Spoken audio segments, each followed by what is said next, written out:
आज हम बात करेंगे हेमरॉइड के बारे में कि हेमरॉइड क्या होता है और अल्सरेटिव कोलाइटिस के पेशेंट के अंदर में हेमरॉइड होने की संभावना होती है कि नहीं होती है।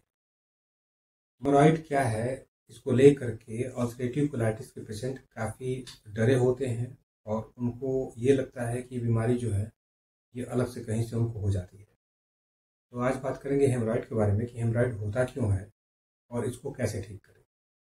अल्सरेटिव कोलाइटिस के जो पेशेंट होते हैं अक्सर उनके अंदर ये प्रॉब्लम देखने को मिल जाती है कि उनको उनके रिपोर्ट के अंदर में हेमरॉइड लिख करके आ जाता है। अब इसके अंदर क्या परहेज करना है, क्या नहीं करना है, इसको लेकर के काफ़ी पेशेंट कन्फ्यूजन में होते हैं। तो कन्फ्यूजन को दूर करते हैं। हेमरॉइड मतलब कि आपके मल द्वार के अंदर में एक बनी हुई गांठ होती है।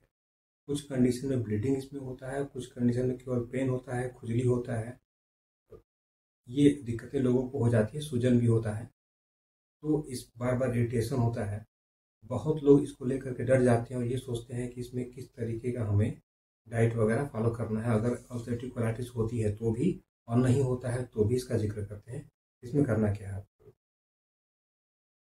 तो हेमराइड के कुछ ही कॉम्प्लिकेशन होते हैं, जैसे मैं बता रहा हूँ आपको कि इसमें ब्लीडिंग भी होती है, कुछ लोग को ब्लीडिंग नहीं होती है, कुछ लोग को केवल दर्द होता है, कुछ लोग को जलन होता है, कुछ लोग को स्वेलिंग होता है, कुछ लोग को सब होता है। डिपेंड करता है कि आपका शरीर कैसा, आपका खान पान कैसा है।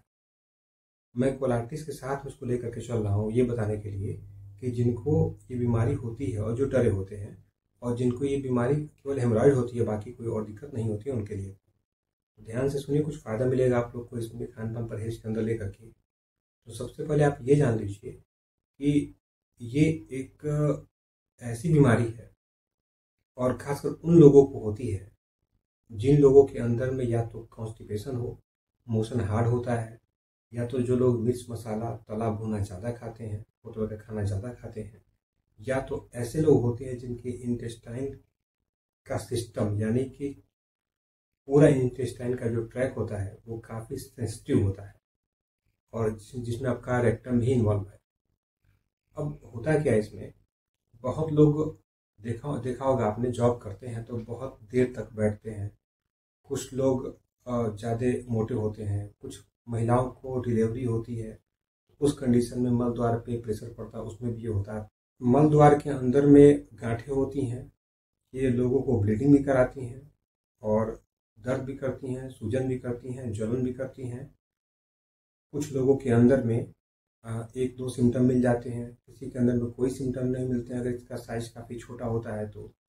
कुछ लोगों को ये सब सिम्टम मिल जाते हैं। अब प्रॉब्लम क्या होता है इसमें कि इसमें आपको खान पान परहेज क्या करना है और ये रोग होता क्यों। तो देखिए, ये रोग, अब ये कोई कह दे आपसे कि आपके फैमिली हिस्ट्री में है, तो अगर आप एविडेंस देखेंगे तो ऐसा कोई रिकॉर्ड नहीं होगा।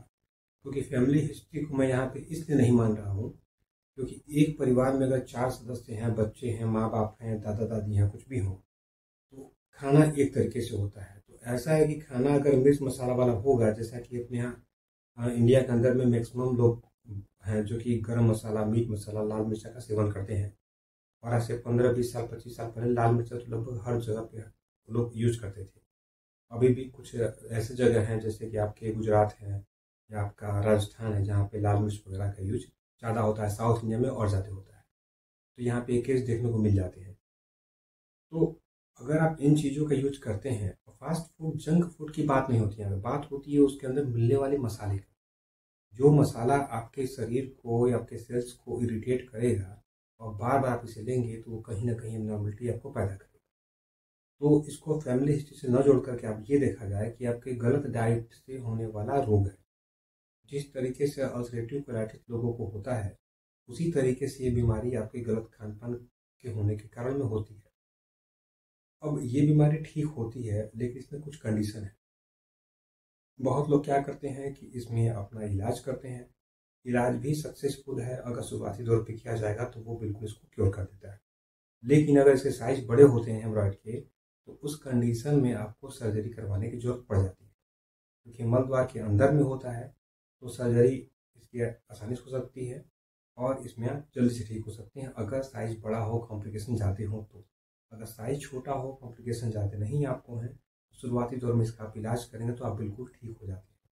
अक्सर अल्सरेटिव कोलाइटिस के पेशेंट मेरे पास फ़ोन करते हैं और ये पूछते हैं कि उनके रिपोर्ट के अंदर में अल्सरेटिव कोलाइटिस के साथ साथ में हेमोरॉइड भी आ गया, तो क्या करें?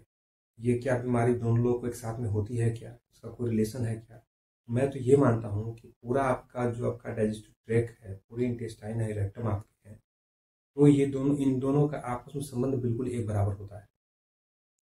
अगर आप ज़्यादा मसाला, तला भुना या कोई भी ऐसा चीज़ खाएंगे जो कि आपके सेल्स को इरिटेट करे बार बार, तो उस कंडीशन में ये रोग होने के चांस बढ़ जाते हैं। जब हेमोरॉइड होता है तो आपने बहुत नुस्खे भी सुने भी होंगे कि कोई एलोवेरा का जूस पीता है, उसको इससे आराम मिलता है, पपीते से आराम किसी को मिलता है, किसी को खीरे से आराम, किसी को भुने जीरे से आराम। वो सब करना छोड़िए आप। इसमें मुद्दा ये है कि इसको ठीक कैसे करें। होम रेमेडी एक गलत एक तरीके से एक प्रमोशन किया गया आयुर्वेद का, जो कि इसको एक खराब छवि लेकर के रिप्रेजेंट किया गया। आपको इसका ट्रीटमेंट करना है। शुरुआती दौर में अगर आप इसका ट्रीटमेंट करते हैं तो 100% आपको रिकवरी मिल जाती है, लेकिन अगर आउट ऑफ कंट्रोल इसकी साइज काफ़ी बढ़ जाती है तो उस कंडीशन में रिकवरी इसकी बहुत स्लो होती है या तो नहीं होती है, तो आपको सर्जरी करवाना होता है। क्योंकि इस शरीर के अंदर में तो सर्जरी ही इसमें एक ऑप्शन होता है अगर साइज बड़ा है तो। आपको अपने खान पान को ध्यान रखना होगा। जो डाइट आपके अल्सरेटिव कोलाइटिस की होती है लगभग सेम डाइट इस चीज़ की भी होती है। फ़र्क सिर्फ इसमें इतना है कि इसमें जैसे दही वगैरह हो गया, छाछ हो गया, आप उसको अप्लाई कर सकते हैं। इस चीज़ से इसमें कोई तकलीफ नहीं होती है। बाकी खान पान में गरम मसाला, मीट मसाला, कॉन्स्टिपेटेड फूड आपको नहीं लेने हैं। कुछ लोगों का ये कहना इसमें है कि क्या जिनको बार बार डिसेंट्री की प्रॉब्लम होती है उनको हेमराइड हो सकता है? तो बिल्कुल हो सकता है। अल्सरेटिव कोलाइटिस के पेशेंट में मैंने ये देखा है कि जो पेशेंट बार बार मोशन की फीलिंग लेकर के आते हैं, 7 बार, 8 बार, 10 बार, 15 बार मोशन जिनको अनकंट्रोल होता है, तो उस कंडीशन में उनको हेमराइड होने के चांस बढ़ जाते हैं। ये बिल्कुल सही बात है। दूसरा, जिनको कब्जियत हो, जिनका मोशन हार्ड हो, उनको भी हेमराइड होने के चांस बढ़ जाते हैं। और एक ऐसा मेरा अनुमान है कि इंडिया के अंदर में लगभग हर तीसरा चौथा, खासकर फीमेल की बात अगर करें तो तीसरी चौथी फीमेल के अंदर में ये दिक्कत पाई जाती है। तो मसाला और मिर्च खाने से छोड़ें, लाल मिर्च खाने से छोड़ें, ताकि आपको इसमें रिकवरी बेहतर हो सके। अपने डाइट में अल्कलाइन फूड ज़्यादा लीजिए, हरी पत्तेदार सब्जियां आप लीजिए, इससे आपको फ़ायदा होगा। लौकी, परवल, तरोई, टिंडा, गाजर, कुदरू, ये सब ले सकते हैं। पालक, बथुआ चलेगा। चौलाई का साग इसमें फ़ायदा करता है, काफ़ी ले सकते हैं आप। इसमें मूली है और इसमें खीरा ले सकते हैं। तरबूज, खरबूज फल में आप सब ले सकते हैं। फल में आप लगभग आप हर फल ले सकते हैं, खट्टे फल को छोड़कर। वो दिक्कत करते हैं इसमें, क्योंकि कुछ परहेज आपके जो है वो कोलाइटिस के तरीके से इसमें होते हैं, और कुछ ही इसमें है जो चीज़ आपको परहेज नहीं करते हो, जिसमें दही मट्ठा वगैरह आप इसमें अप्लाई कर सकते हैं।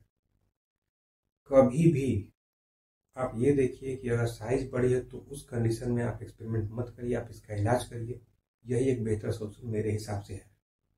क्योंकि अक्सर ऐसे पेशेंट मुझे देखने को मिल जाते हैं जो लोग कई सालों से सफ़र कर रहे होते हैं, आयुर्वेदिक, एलोपैथिक, होम्योपैथिक, हर तरीके की दवाई करते हैं, लेकिन वो ये बोलते हैं कि कोई दवाई फ़ायदा नहीं करती है। तो फ़ायदा इसलिए नहीं करती है कि आपको दवाई का फ़ायदा नहीं हुआ, फ़ायदा इसलिए नहीं करती है कि आपने दवाई इस रोग का इन्फॉर्मेशन आपने सही से लिया नहीं। आपको पता होना चाहिए कि आपको डिसीजन क्या लेना है। बहुत बड़ा है तो आप सर्जरी करा के खत्म करिए, छोटा है तो आप इसका इलाज करके इसको खत्म करिए। आप जो नुस्खे अपनाते हैं इस चीज़ में, तो नुस्खा होता है वो किसी भी रोग का कोई परमानेंट सोल्यूशन नहीं होता है। एलोवेरा आपको ठीक है, आपके शरीर को ठंडक पहुंचाता है, डाइजेशन को ठीक रखता है, कॉन्स्टिपेशन को दूर रखता है, लेकिन जिस किसी इंसान को मोशन 15 बार 20 बार हो रहा है, ब्लीडिंग हो रहा है, वहाँ पे आपको ये फायदा इतना नहीं कर सकता है जितना कि मेडिसिन करेगी। तो मेडिसिन का सिलेक्शन आपके लिए नंबर 1 होता है, आपको रोग से उभरने के लिए। सही मौके पर डिसीजन लेना ये आपका काम होता है, ताकि आपको रोग से छुटकारा मिल सके। गलत रास्ते पे जाएंगे, बहुत लोग बैठे आपका इलाज करने के लिए, लोग इलाज करेंगे आपका, आपके पैसे जाएंगे, और नतीजा क्या होगा कि पैसे बिके और बीमारी आपकी जो है कई गुनी बढ़ जाती है। तो इसलिए आपको ये इन्फॉर्मेशन आपके पास में होना चाहिए कि आपका रोग कितना बड़ा है, कैसे ठीक हुआ, क्यों हुआ है, कितना समय लगता है, और क्या पैटर्न अप्लाई करके इसका आप रिकवरी कर सकते हैं। तो मैं अभी बात किया हूँ सिर्फ हेमराइड के बारे में, बाकी इसके ग्रेड के बारे में बाद में बात करेंगे। लेकिन मेरा सिर्फ आपको मकसद ये था बताने का कि आप इसमें इलाज करें, किसकी सर्जरी करें, डाइट आपकी कैसी रखनी चाहिए इसमें।